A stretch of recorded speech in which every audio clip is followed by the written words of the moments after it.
One Esports, find out who did better or worse against Cloud9, because both of these teams struggled a lot against the representative from North America. And we're wasting no time. We can't put Froskarin on camera too often just because she detracts from the broadcast with how fantastic she looks, and we're straight into Champion Select. The Rek'Sai going to be banned away from Forlan, and the Rakan going to be getting rid of here on the side of Direwolves as well, and the Jace and Kalista going to be taken off the board by Team One Esports. The Jace ban is an interesting one, but of course something that Chippies may want to play. Fantix as well has played that one in the past, and the Sejuani going to be the final ban for the Direwolves. And again, I'm glad that you underlined the fact that it is a flex pick between Fantix and Chippies. Chippies has been particularly successful on that Jace pick, so I actually really respect that coming out of one on the other side. And again, I always love me an Alistar ban. I don't. I want to see more Alistar, and of course Destiny has played that one in the past as well. And as sort of the shot caller and the leader for this team, getting him on a champion that can make plays like that is certainly important, and banning it away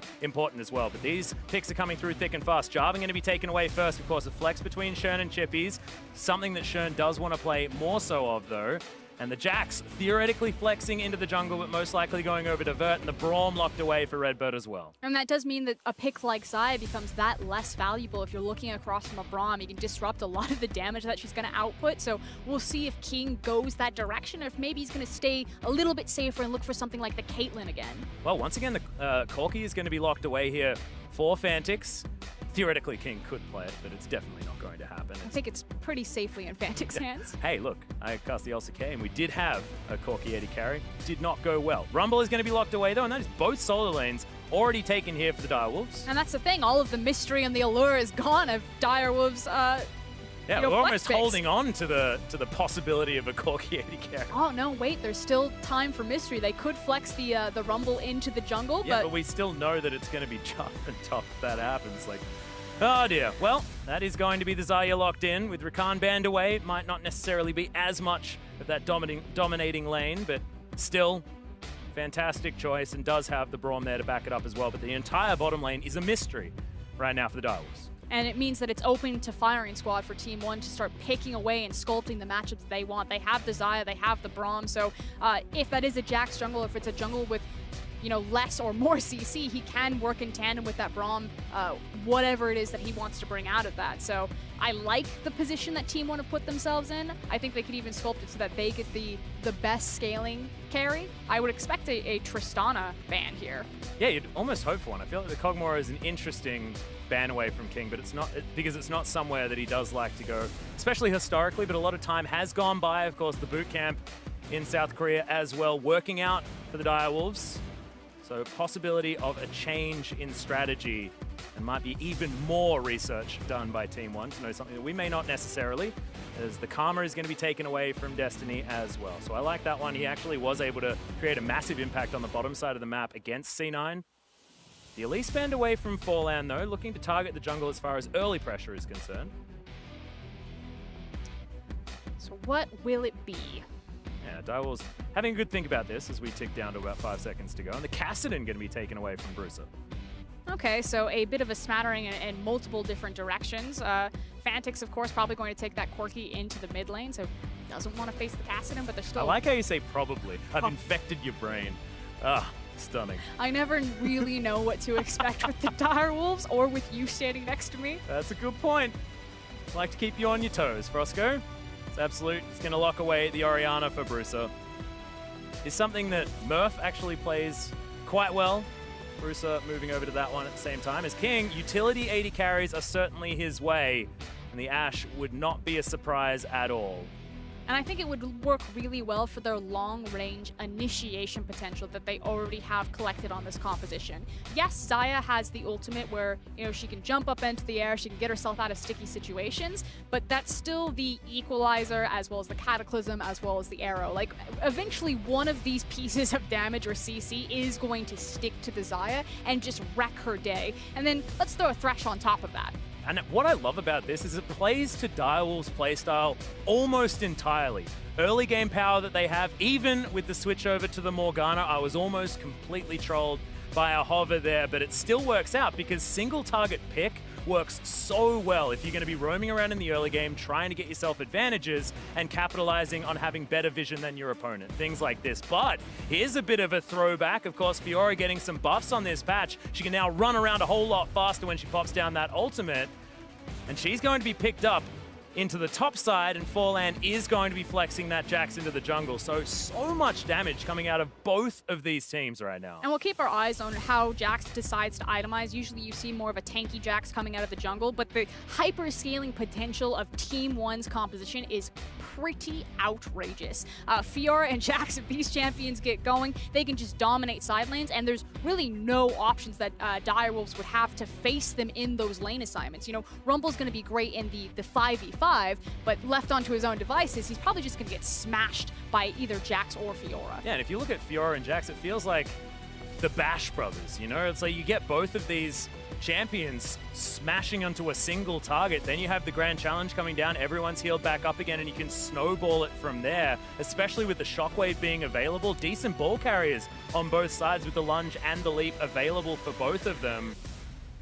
Could be a terrifying prospect. They do have, you know, a tank in the Braum, but it might be something that Direwolves can capitalize on because they're not going to be super tanky in the earlier stage. It's about the fact if Team 1 can split up the Direwolves, keep them from grouping together, looking for that 5v5, because you look at the Direwolves composition. The double equalizer comp. Exactly. That is so fit and centered to fight around these big monster objectives, to look for these big team fights. Now, we particularly have to keep track of levels on Chippies, you know, looking for the different points in his ultimates, because that's going to be the big go button for Direwolves. I actually like this. A bit of a throwback to when we used to cast together all the time, because it was always check the level of the Rumble to see how much the equalizer is going to hurt when he teleports in for a dragon. That was always the way. You taught me how to do this. Like, I now know how to commentate because I know that you just need to look at the Rumble and which level he is in order to work out what to do. He's level 11. I think they're going for it. No, he's only level 1. There's only one there.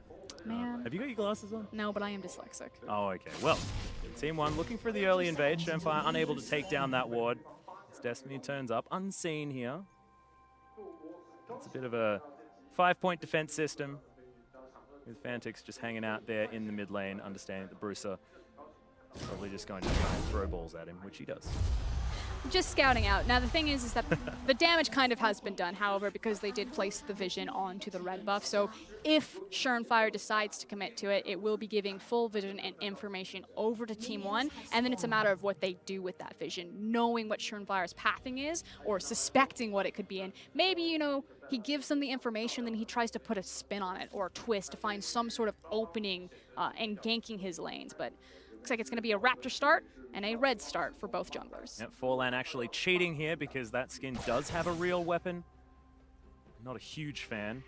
It's supposed to have something like a fishing rod, you know, or a lamppost. He's got an actual pole arm. Does that bother you? That he has an actual weapon? Yeah. The fact that he's playing Jax bothers me. I hate that champion. Playing against Jax is just as ruins Playing days. against him isn't great, but I like having him there because he does create extra action. As King's going to turn up, does have the championship Ashe skin as well. It's the first binding lands. You got to check that one out generally. It's like getting your eye in. Destiny does certainly have that one, although he was punished. I feel like you really only have to hit one, too, because then you just get into the mind of your enemy, Yeah. and they just know now that you can hit it. Although he did take half of his health bar in damage. Does have some biscuits there to keep himself safe, so see whether the Direwolves can push this one back, but it's a good shove coming out from Team 1. But checking back in on the jungler, so it was red into blue. Shenfire's now just completed it, and Fiora is very far forward. So Shenfire looks like he's going to go for the easy gank and might walk into him in the ward. Oh, he stalled for the scuttle. Yeah. That would have been perfect. Shen does like to pick up camps where he can, as Vert is going to know exactly what's going on, as little Rift Scuttler does turn up right in front of him. Yeah, and immediately the ping goes down. So like you said, he sees the Scuttler, so he knows that Shenfire is on the top side of the map. That'll give information for Forlan to decide how he wants to continue to farm his jungle. Maybe he'll look for an invade on Krugs. The ward has already been placed in the bottom side of the try, so he will have clean vision walking down there if he wants to trade camp. Yeah, and Shen actually avoiding a lot of the vision here. If he does walk over and try and get a deep gank onto Vert up towards the top side, he can certainly do that, and Vert knows that he is up there, so just going to try and check. It means that Chippies has a lot of space to work with. Yeah, and unfortunate for Vert, he just has to give the respect for the Jarvan. Only has his ward into the Tri-Brush, and Rumble level 4, still very punishing. Oh, speaking of punishing, Fantix actually going aggressive against Bruiser here, who's had to eat a lot of his biscuits already. By that I mean one. I'm already glad to see Bruiser using auto attacks. We had some Oriannas earlier today that were just auto attack or just attacking with the ball, as opposed to also utilizing the passive and the auto attack, which is where so much of her early damage comes from in lane phase. Well, King actually trying to get some damage back here, but he's losing Check out. out the Concussive jungle. Blows comes in and the Ignite's there. Okay, Forlan in trouble though, and Fantix is looking for this one. Leap comes in. Oh my goodness, that was God tier.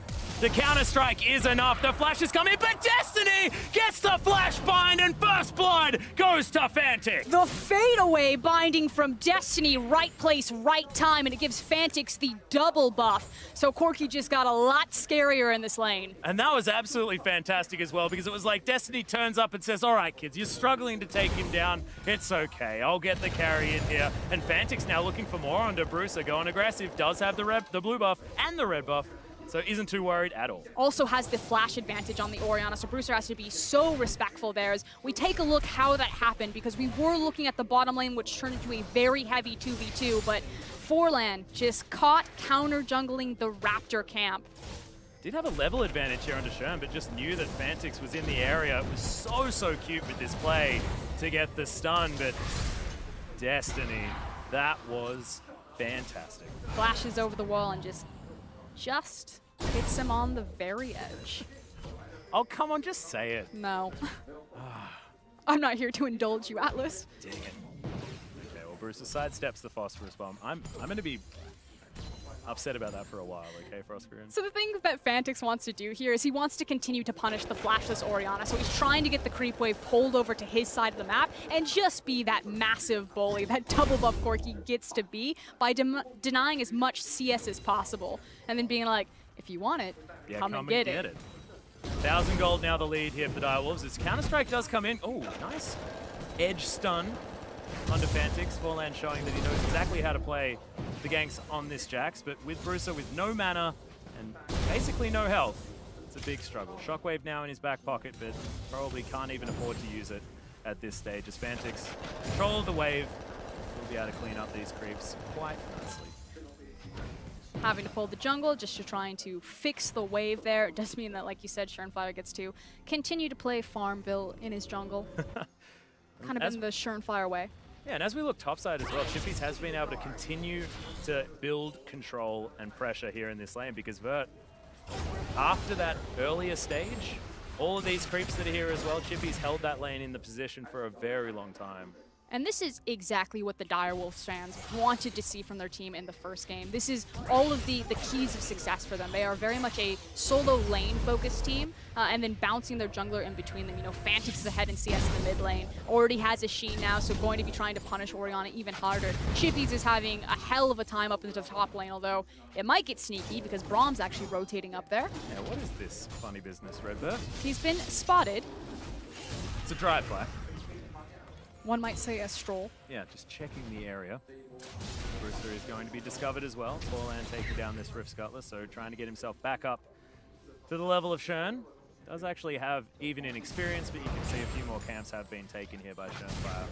But it's building still up towards his Cinderhawk. It's still so important when Team 1 are trying to set for Bruiser up in the mid lane. You know, yeah, the top lane play didn't necessarily work out, but they pulled Braum into the mid lane. Jax made sure that he took control of the Scuttle Crab. They've placed multiple wards and a lot of vision underneath Bruiser. So while he's still waiting for that flash to come back up, he's been given a nice safety net that he can play towards the bottom side of his lane and try to pick up some of this table scrap of farm that Fantix is letting slip through. And speaking of picking up farm, Direwolves able to actually call it back. I mean, they are going to get rooted just here. King in a little bit of trouble. Good Unbreakable. Stops a lot of the damage onto Redbird, but you can see 54 to 63, and there's about 10 creeps there heading towards the turret. Despite the fact that the pressure is in favor of Team 1, they're just not able to actually make it mean anything just yet in this early game. I mean, I just really like Xayah as a very lane-dominant champion. Her W is pretty ridiculous, as well as the passive feathers coming through to really deal with, despite a lot of the pushing power that Ashe has with Volley.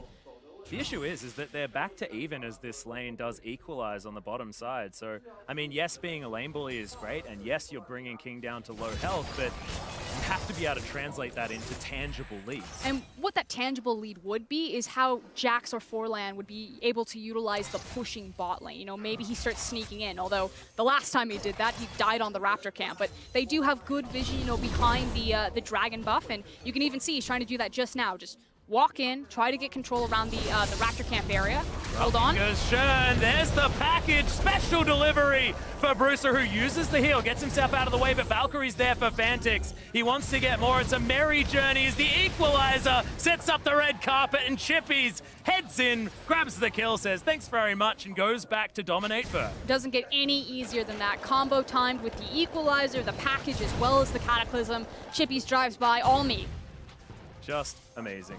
Set up exactly the path that Bruiser didn't want to take. But what's interesting is now the equalizer's not available for the cross-back play. You know, normally a lot of teams, when they have the equalizer available, that's when they try to make the teleport play bottom, especially on a lane as far forward as this Xayah and Braum right now. But the Direwolves, they sit in their lanes. They like to abuse these individual matchups and advantages, whereas Team One are trying to be more about the team play. You know, they pressure forward in their bot lane. They then use that pressure to pivot, turn towards the Dragon, and start setting themselves up for a mountain.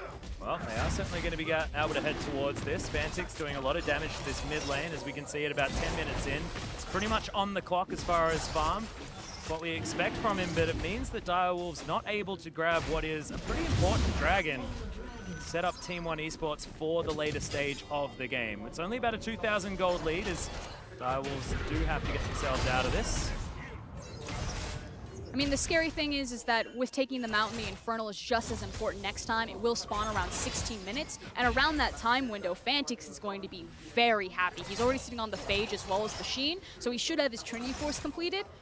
Yeah. And he's just going to be going full steam ahead for that Infernal fight. Are you talking about Corki Power Spikes again? The Corki Power Spike. It's like a bingo card. Yeah.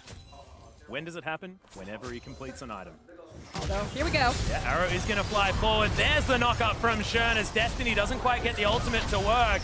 And Glacial Fissure comes in with Redbird able to get out of the way. Flash timing stunning from Absolute, who is going to be safe. No mana, no summoner spells, but does have his life. And so much used right there, and they're able to walk away. That said, here's Jax. Yeah, Forlan gets the double stun, as well as at least the Black Shield was there from Destiny to try and get him out of there. Not going to get stunned. And you also have the mid laners starting to rotate down, so even though they don't make their appearance, the threat from Bruiser, the appearance of Forlan mean that Team One gets to at least hang on to this tower a little bit longer, including Redbird's life. And the change from most other teams here is that Direwolves are probably okay with this, because what happens when there's a 3-man bottom lane for the Direwolves? It means that their solo lanes, that this time they're actually winning, are able to put that pressure on. You saw Fantix all the way up to the turret, now doing his favorite thing ever, which is take down Popcorn Chickens, and does so very, very easily to try and boost that CS number. And Chippies continues to pressure on the top side, so they're able to capitalize from these moves. Yeah, you're absolutely right, Atlas. It's just going to be the wash, rinse, and repeat for the Direwolves as soon as they have those cooldowns back up and available, especially now that Absolute has burned his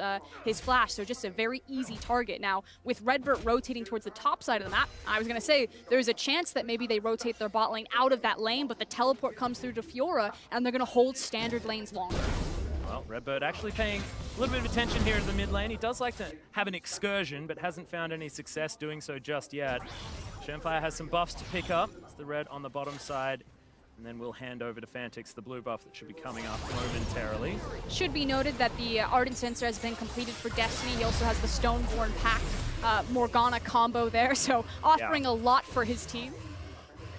Getting himself in there.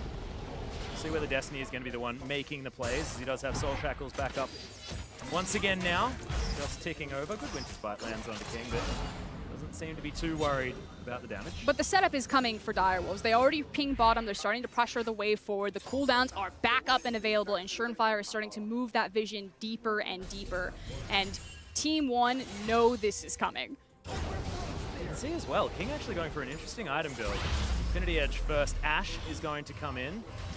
So what's going to happen is Corki should shove this lane, clear it, and then he should also start to rotate. Now, Team One have done a good job pulling Jax into position, but the dive is coming. Teleport is available for Chippies, and it's not there for Vert. Things actually onto the blue buff. They are going to look to take that one down as Grand Challenge comes in. Chippies gets his side to the wall, which is exactly what you want to do. He's not going to be able to proc all of these vitals. Riposte comes down, but no more mana left, and Chippies wants this. Gets the flash out of Vert all too easily, and Chippies looks in his element this game. Good Black Shield comes down onto King on the bottom side, and another Dark Binding. Soul Shackles to follow up, but doesn't get the extra damage in. Absolute getting some back, but King looks absolutely fine. Yeah, and with all the action happening top, Direwolves don't even have to look for the dive. That's normally the play that you would see there. The wards go down, the rumble shows up, but Equalizer's not there, and I might have spoken too soon because Surefire's like, nope, we're going for it. But the rest of Team 1 are going to get themselves out of the way. Fantix is here as well, so a good idea to vacate the area for Team 1, but they get themselves back with this minion wave that's coming in. There's not enough creeps to get this one done. Or is there, as Surefier jumps himself forward. Redbird gets his way out, but Fantix able to grab it with an empowered auto attack. Everyone is melting as Forlan goes down for the double for the Corki. It's exactly what we want. Chippies turns up. Everyone gets something here on the bottom side, and they'll get the first turret. No Equalizer, no problem. The thing is with Jarvan and a massive creep wave, Direwolves have the potential that they could look to push through here, but there's a wealth of options available for them.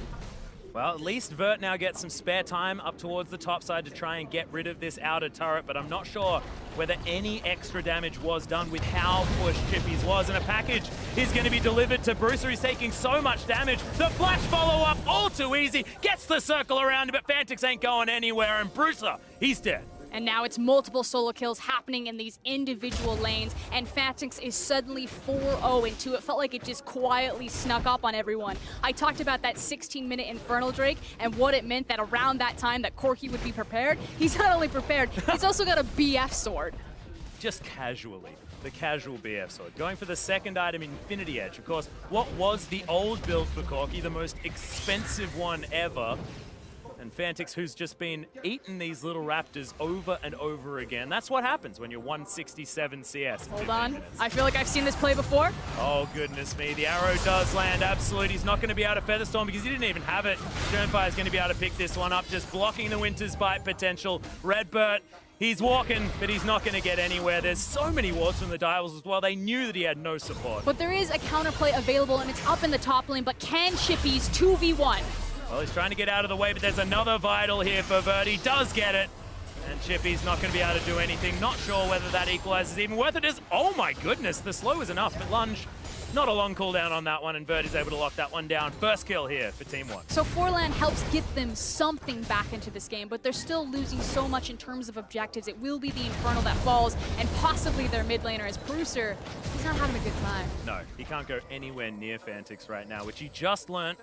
Fantix now pushing up towards this inner turret, and he's going to try and beat this clock.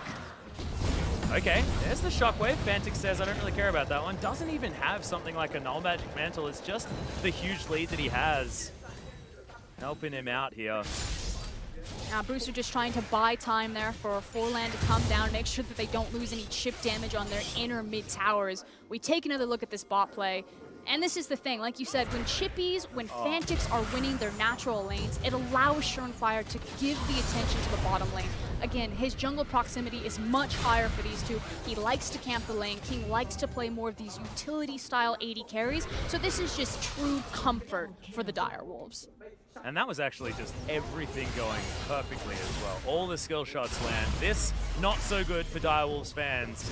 Team 1 finally getting something on the board, and 4-1 is the scoreline between Brazil and Oceania. And that's in favor of OCE for the moment, but Team 1 really want to try and get one back, build their way towards this, and get towards the best of fives after this group stage. Now that said, it does look pretty dark for them right now. 32 to 25k. Rift Herald also falling for Direwolves as well as the top tower, but there's still that tiny light at the back of the tunnel, Atlas, and the fact that it's Fiora that's getting the kill, that it's still the Jax, that it's still the Xayah. There are still these late game scaling options for Team 1, but they need to, pump the brakes on the tempo of this game, slow everything down, and start getting their ducks in a row. It's going to be difficult, 7,000 gold being the lead here for the Direwolves. And it's not even 20 minutes into the game yet. Fantix has his 200 CS already. I've missed casting this guy because I like farm a lot, and Fantix never disappoints. So does he. He does. He does. We're like-minded like that. So the big play now for Direwolves is the fact that the Baron will be spawning in 140, so they've already moved Fantix up into the top side. His teleport will be available soon. Chippies has his. He should move to the bottom. Now, the play that Team 1 have on this, because Direwolves are just going to push mid, push top, and then look for a pick in this jungle, which is what Destiny's setting up to do now. Bruiser is going to be discovered, and the arrow is going to land. A flash from Destiny gets the Soul Shackles in. It's at least a decent ultimate, but Destiny was healthy enough. Just good setup there from the Direwolves, and they wasted no time throwing out that arrow. Yeah, and it was just an echo of the possible damage and 5v5 that Team 1 may have if that shockwave is followed up on. But otherwise, Direwolves just know exactly what they want to do. Like I said, push the 2 outer waves and then just look for Team 1 cheating between mid and top and find that pick. Now, the other option that they have is little Chippies by himself down here. Yes, the Rumble is still very scary. Not that little, yeah. But we've seen in the 2v1 that they can take him down. Well, Bert's going to try and set himself up. He has the Ravenous Hydra, so his dueling potential is certainly there. But with the Rift Herald heading towards this inner turret, oh goodness, it might actually get some damage down onto this inhibitor as well, as Fantix is going to turn up. They're 4-man strong, doing the split push rumble thing. But they should just rotate top. It's only Absolute up there by himself. And they get the short track as well, given all of this vision that they have available to themselves. I know you love talking about it, but being able to flood that with wards means that they can move back and forward between these 2 lanes so easily. Which then puts responsibility on Vert, because that's exactly what Direwolves want to do. And then they'll just look for the teleport play. Chippies is level 12, which means he has 2 points in the ultimate right now. So much responsibility on this Fiora to keep Rumble locked like this. Well, he's going to be able to heal himself up, but Destiny makes his way in. Fantix has the package. He's going to turn up. That's the double equalizer that we were looking for, and Chippies gets revenge by taking him down. A little bit unfair in a 3v1. And unfortunately, they lost track of the rest of the Direwolves. You know, maybe some miscommunication cross-map that, hey, they could all be just rushing down bottom to kill you, and suddenly that big pressure point that Team 1 had to play around, maybe a bit of a safety net to delay the Baron, is denied. Yeah. And it's a little bit unfortunate because I do really like what Vert was trying to do, because you do need to try and make plays. You definitely do not want to get locked down by the pick potential of the Direwolves, but thankfully Bruiser does make his way out. Man protect enough to keep him alive. But Team 1 are zoned off of the mid lane, and the wave is crashing in. So the red buff goes to Fantix, and Direwolves just turn tail and say, we didn't want you anyway. We wanted this mid lane tower. Yep. King actually going to focus on these creeps a little bit, but Fantix, he's got his power spike number 2, Frosco, and that is going to be the Infinity Edge locked in. That tower did not last very long at all. Really good riposte, but just doesn't matter. They've got much more CC to come in. The Shockwave left a lot to be desired there from Bruiser. Didn't find the targets, and they're just bleeding objectives left, right, and center. 11,000 gold to lead for the Direwolves. And the final game of the day, looking dominant here for the OCE representatives. And it's about time, because Oceania have had a really rough go internationally, and this is the performance they've wanted. So like you said, the Rapace does find one form of CC, but then it just opens up the opportunity for Ashe to pop Fiora right in the teeth with the ultimate. And I feel like if Forlan had have just flashed forward instead, that could have been the massive 4-man Shockwave, but instead, realizing that they're a little bit too far behind, that would have spelt the end of the game. Team 1, though, possibly looking for something pretty bold here. And if I had to assign this team a word, bold would be the one. They just the Gambit play, I think we can call it now. Yeah, that's pretty fair. But they went for back-to-back surprise Barons against WE, and it worked the first time. They were setting up a cute trap there, trying to catch out Direwolves heading to the Baron. Shernfire, absolutely no fear at all, as another binding lands. Has Destiny missed one yet? Looking ridiculous as Fantix, about 3 auto attacks will do it. He's still burning down. There it is. Right at the very end of the rocket, as Frostcrew would say. The ultimate, the heal, and the flash. An absolute. That's now a 4v5 for this Baron. They've got the control wards. Team 1 know it's going down. They do have their smite, but it might be too little too late. One last chance. Yeah, and a level in advantage there for Shernfire as well, as they probably want to deny him being able to leap into this pit, because you don't want to try and opt in for any sort of 50-50. There's a Shockwave, but it is locked down by Shernfire, and they grab the kill. Fantix, he's in amongst it. We've got the arrow landing as well, and Fantix knows the target that he wants to pick up. He's 7-0-4. The equalizer's there, and Redbird has to be so careful. I don't think a turret is going to bother Fantix at all, as, my god, that was just one empowered auto attack. And Chippy's representing the Direwolves underneath the turret, making sure that the Braum goes down. They've got the Wave, they've got the Baron, and now they're going to start sieging up on another inhib tower. Okay, Absolute is going to respawn, but does not want to go up against Chippies, and this is the dominance that we know the Direwolves can bring when they get that early start. 15,000 gold is the lead, but Bert now looking to try and answer Chippies. If they can stall, certainly can be a game that they can win, because that split push win condition with 6 items on everyone is certainly available. The Direwolves look like they're closing this one out strong. And they have the wave clear in terms of Team 1. You know, they've got an Orianna, they have a Xayah, Jax, Fiora. They can all farm very effectively. So there are the options. It just means that Direwolves have so much more onus to clean this out. We'll take another look at that sick Dark Binding, and you're correct. I don't think I've seen him miss one. Yeah. And then that damage. That damage is ridiculous. Also the aim for Fantix as well, showing his comfort on the Corki. Now, Jax did get into the pit, but unfortunately wasn't able to make the steal stick.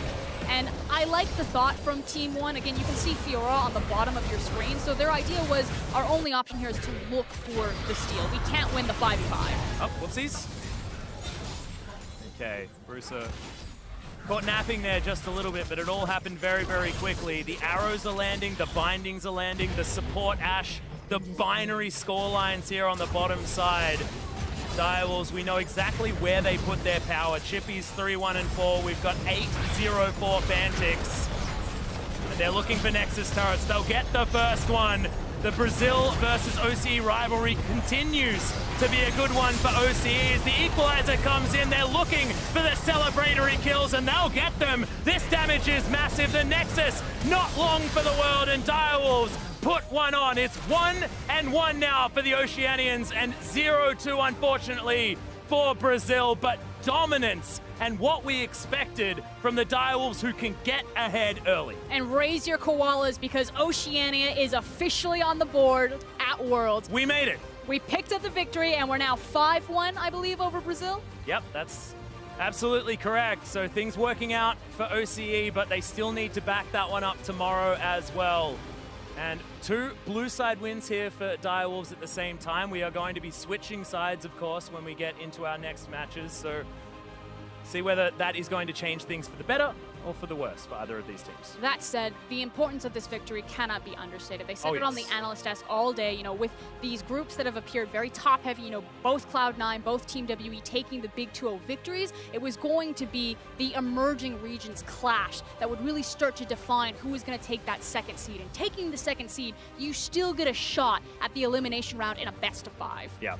It's very, very dangerous now for Team 1, so they're going to have to really make sure that they turn things and try and pick up the victory against the Direwolves next time around, or perhaps even Cloud9 if they can. But that looks like such a tough ask. As far as this group, feels a little bit cut and dry at the very top, because Cloud9 looks so good, but there still were good things there for Team 1 as well towards the end. And that's the thing. I don't want to take too much away from, you know, these losses for Team 1. Yeah. You know, watching their VODs, they are kind of a very polarizing, heavily swinging team. Sometimes they just get blown out. Sometimes they just blow you out. They say it in their motto, you know, today warriors, tomorrow heroes, but maybe tomorrow they'll be the heroes. Well, exactly right. They said it themselves, tomorrow is going to be a better day. But to break down that game and close out the day, let's send it over to the analyst.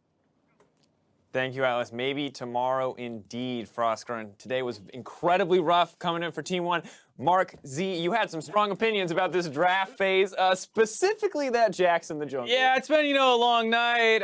It's the last game of the day. I'll just be blunt. I think that Jax pick was pretty dumb. I understand what happened here. They took it early on. The Rumble gets taken into it. You want to flex it to the jungle, which I guess is fine. But the question is, like, why would you build it the way you chose to build it, where they take Cinderhulk on it, they start trying to finish a Righteous Glory, and at that point, it's like, yeah, you saved it from getting counterpicked top, but you made it useless, and you made your jungler useless. And I think that's where I have a big problem with their decision on what to do. Yeah, you thought the pick was dumb. I thought the play was also a little bit of that category where he went into the jungle for the Raptors, decided to dodge towards the left side instead of towards his mid laner. I understand the Corki there as well, but now you're just in too deep, my friend. At this point, he can like just get collapsed on. The Corki's going to be able to get in there a bit as well. He's going to try to give him, you know, the loop-de-loop, but Morgana.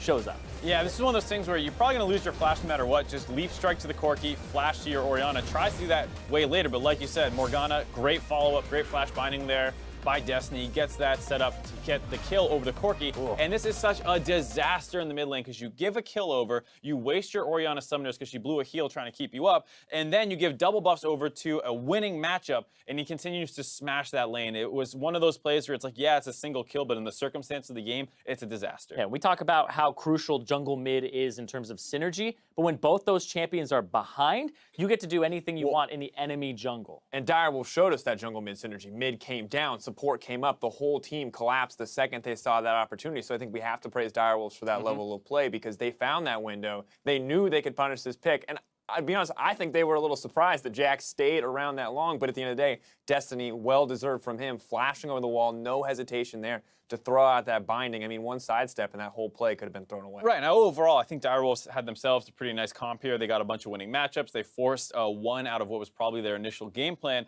and then they're left with something that still works very well together. They have magic damage, they have physical damage, they have everything that they need to actually, snowball through this game off that kind of lead that they built. Yeah, and of course, Direwolves just continue to build that lead, continue to play incredibly aggressive as we look at our replay on the bottom side. Direwolves diving bot lane, no hesitation here. They know they have the advantage, and they're eager to grow that lead. Yeah, this was right after they had actually chunked out the bottom lane and showed their jungler, Schernfire, and then the Jax came down to kind of stop this, but they 100% knew this was coming, and I absolutely love that everybody's down here. Saw 5 members of them. They are all in attendance here, and they're able to clean up very quickly. Yeah, everyone wanted to get a good look at that new championship Ashe skin with the chroma on. Yeah, I wanted to check it out. They're like, hey, that looks pretty good. Luckily for us, King puts on a good performance on it too. He doesn't just die repeatedly with the skin. So it looks good for him overall, and of course, over the course of this game, you can just see Direwolves looking just as dominant against Team 1 as Cloud9 looked against damage. Direwolves. Yeah, 1.3k damage. I'm sorry, like that's 1 or 2 engages. You should be able to get that much damage off of somebody as Jax.